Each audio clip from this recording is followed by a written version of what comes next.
This is my instant post-match reaction to the Everton 3, Tottenham Hotspur 2 Premier League game. And, well, don't let that second half fool you. Tottenham won, I guess, if you can say the word won, that second half, 2-0, because we were 3-0 down at half-time. And I'm happy to say that that first half is one of the worst performances I've ever seen a Tottenham Hotspur team put in, certainly in the last 20 years. Absolutely shameful, and I'm going to stick to what I was saying at halftime. I have to. I think Ange is gone. I do, and I think he has to go. I've supported Ange. I like Ange. I think his man management is good. He's got the right ideas, but I do not think that his style of football, and no matter what you say about the injuries, no matter what you say anything, I do not think it is sustainable in the Premier League. And I think one of his big problems based on today is he actually changed the formation today. So for the first time, when Solanke suddenly is out and Bissouma and Johnson are out to add to all the other injuries, he's like, well, we've got to change the formation then. And honestly, the players just looked all at sea. They had no idea. They'd clearly not been coached in the formation since Antonio Conte was manager of Spurs, playing that kind of 3-5-2, 5-3-2. They didn't have a clue. We were bypassed in midfield, and we made an Everton team who are one of the worst teams in the division, and are now, I see on the table, only 4 points behind us. They're 16th, we're 15th. They're only 4 points behind us. We made them look like an attacking threat, like a force. A David Moyes Everton side, who I think hadn't scored in 5 of their last 7 games, hadn't scored 2 goals from open play in a single game in the Premier League this season, and we conceded 3 against them in the first half. And I'm sorry, I'm going to have to stick with it. For the first time, I'm going to say we are going to be in a relegation battle if we continue to stick with Ange Postecoglou when, no matter who is on the pitch, we do not stop crosses at source and we do not mark our back post. And how many times have I said that this season? How many times have I said it since Ange has been in charge? We concede too many goals in too many obvious ways, and any manager who comes up against us will just say to their players, cross it in, get it to the back post, and also get in their faces a bit. Foul them, get in their faces, press them, make it hard. And lots of people, of course, and I've been saying it too, so, I understand why you're saying it, but lots of people are saying, you have to wait till February. I've been saying it. Wait till February when we get our players back. What makes you think, in any way, that when February comes, either our players will be able to come back, or when they do, and by players I'm talking about, Vicario, I'm talking about Romero, Van de Ven, what makes you think that they'll stay fit, or when they come back, more players won't get injured, just like Solanke got injured yesterday? I've said it on the watch along today. What is he doing letting Solanke train when he's had a game on Wednesday night and he's playing on Sunday, training the day before the game? Don't risk it. He is the player we could not afford to lose.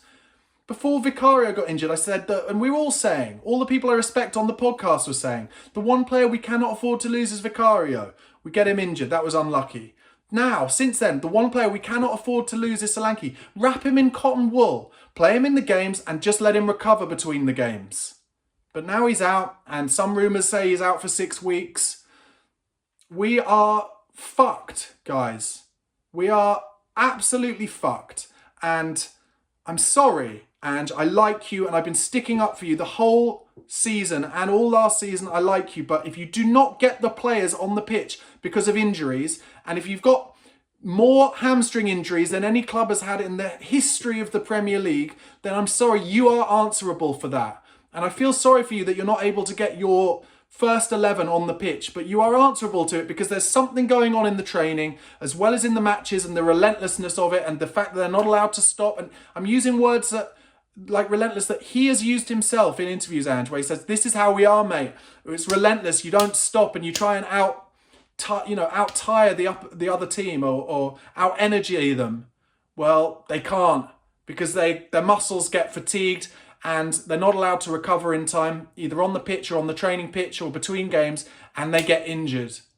I'm sorry, it cannot be coincidence. People telling me it's not Ange's fault. It cannot be coincidence. It's more injuries than we've ever had. Now, on top of that, people also saying Iraola's got a lot of injuries at Bournemouth, And he has. He's got 8 injuries. And I'll be honest, I don't know the makeup of those injuries. Are they as many?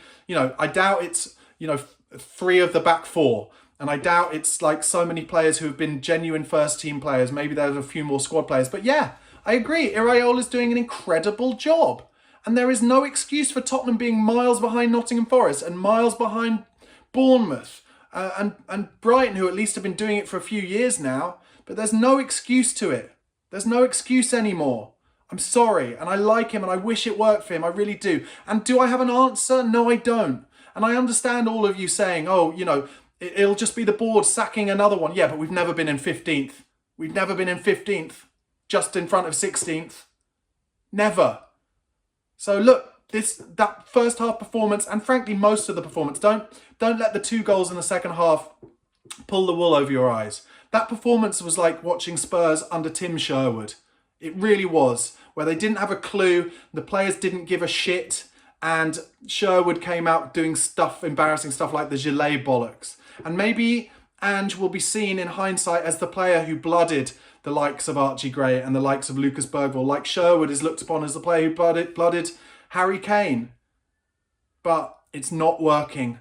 It is not working. And next we have Leicester, who've lost, 7 games in a row? They might beat us too.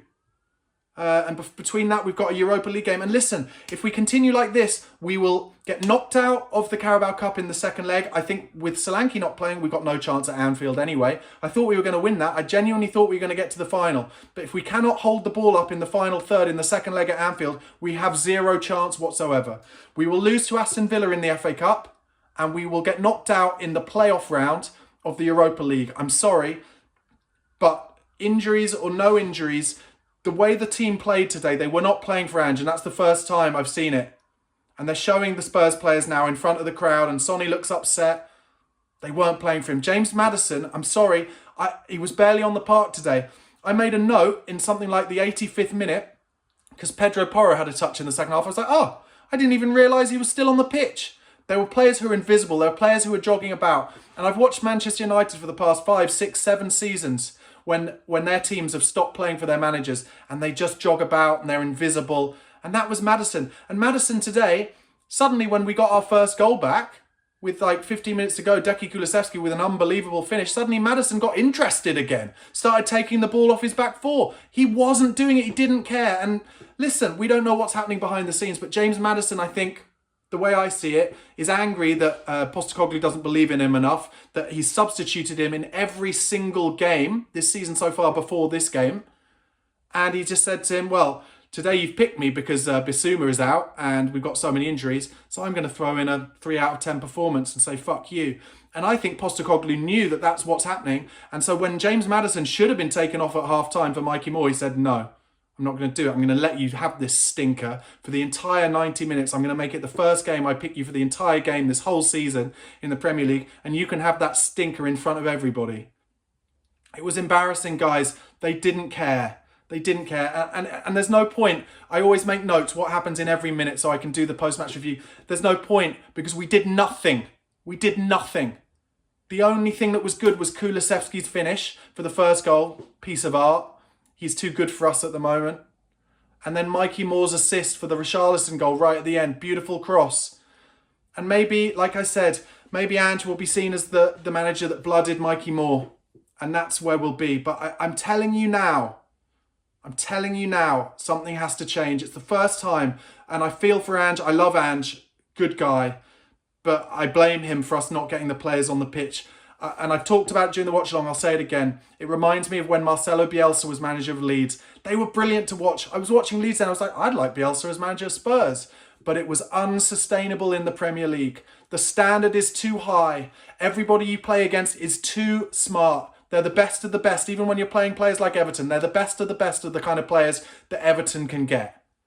And I'm sorry, but they are too good for teams like Celtic or teams in the Japanese J-League or in the Australian League. I'm sorry, guys. It's just the quality is too good. So to try and be relentless and keep everything 100 miles an hour for 90 minutes gets you injured, both in training, both in games. And so Ange cannot get his players on the pitch. And we have the makings of a good squad, 14 or 15 really good players, but we have to be smarter. and we have to take our recovery when we can get it, and we have to be ruthless and clinical when we get chances, and we have to be able to defend the crosses and at the back post. Kinski made 4 or 5 really good saves today. He's raw, and he'll kick it every so often to the opposition. He did it today because he's being asked to play that kind of game and he's a modern goalkeeper.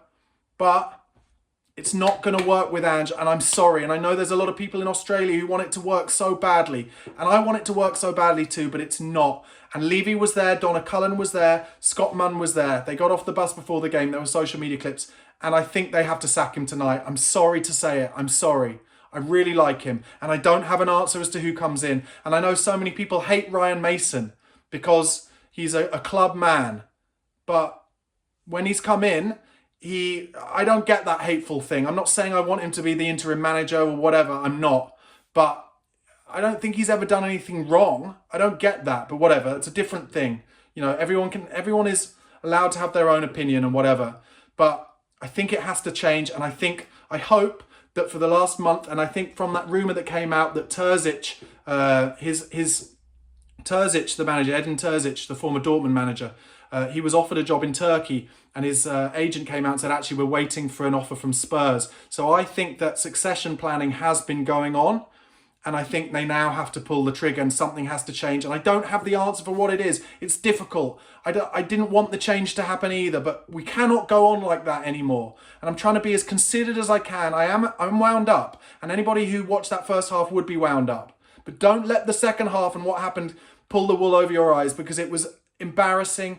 It's a group of players who are no longer playing for the manager. And yes, he's had injuries, but I blame him for some of those injuries because of the amount of muscle injuries.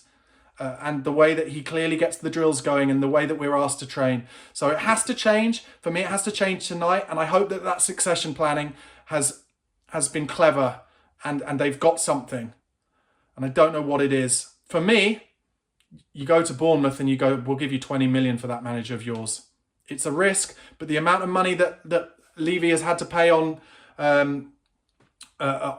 paying off managers that he sacked before, that's 20 million is a drop in the ocean. If you really believe that Iraola is the right man, and I think he could be the right man in terms of the next Pochettino, and the kind of man who does the right things, is a man manager as well as a tactical manager, as well as a man manager. I said man manager twice, but able to get the players believing in him. If you believe, if you're Scott Munn and you go to Daniel Levy and say, I believe he's the right guy, you go to Bournemouth and say £20 million. And hopefully you can persuade him out in the middle of the season like Ruben Amorim was persuaded out from Sporting Lisbon. I don't know, guys. I do not know. I'm at the end of my tether on this one, as you can tell. I feel sorry for Ange. I do. But we're in an opportunity situation here where, yes, we are still in those cup competitions and we'll have players coming back. And now it's shown me that Ange has not got those players who are currently available playing for him anymore. He's lost James Maddison, one of our most technical players. We need to bring in a man who will get them back on board. And when those players come back at the beginning of February, the Van der Vens, the Romeros, the Vicarios, and more, not Mikey Moore, and more players, we need a man who is going to mark the back post from across and stop the crosses coming in. And sure, I want us to remain playing attacking football. I want a manager who's going to play good football, not defensive, pragmatic football. But there is a middle ground. There is a compromise. And currently this manager is not compromising and he's not doing the basics. We're conceding the same goal too many times, over and over and over and over again. And this was the first game against a team like Everton who don't score goals, against a manager like David Moyes, where even before the game I thought, well, the best they can do is beat us 1-0, and maybe they will beat us 1-0. They were 3-0 up at half-time. And lots of you will fight against me on this, and please do get in the comments and tell me how you feel and fight against me. Tell me your authentic, organic, original thoughts on why Ange Postecoglou should remain as manager. But do take into account what I'm saying about those injuries and how he has to have a part to play when it comes to those injuries. And I don't know why I haven't heard a journalist in the press conferences with him say to him, do you take any responsibility for those injuries, Ange? Do your training methods have anything to do with all those muscular injuries? Because it's not just been this season. It's been since that Chelsea game, the 4-1, where we started getting all the injuries after our great start last season. And everyone talks about how at Celtic they got a lot of muscular injuries. So the evidence is there. And therefore, we have to make a change, and I think we have to make it tonight or in the morning, and I'm sorry about it. I am. But let me know in the comments if you agree, guys. I'm sorry to be negative, but it's done. I'm sorry it's done. Let me know how you feel in the comments. Please do give this video a like, guys, and subscribe to the channel. Thanks a lot.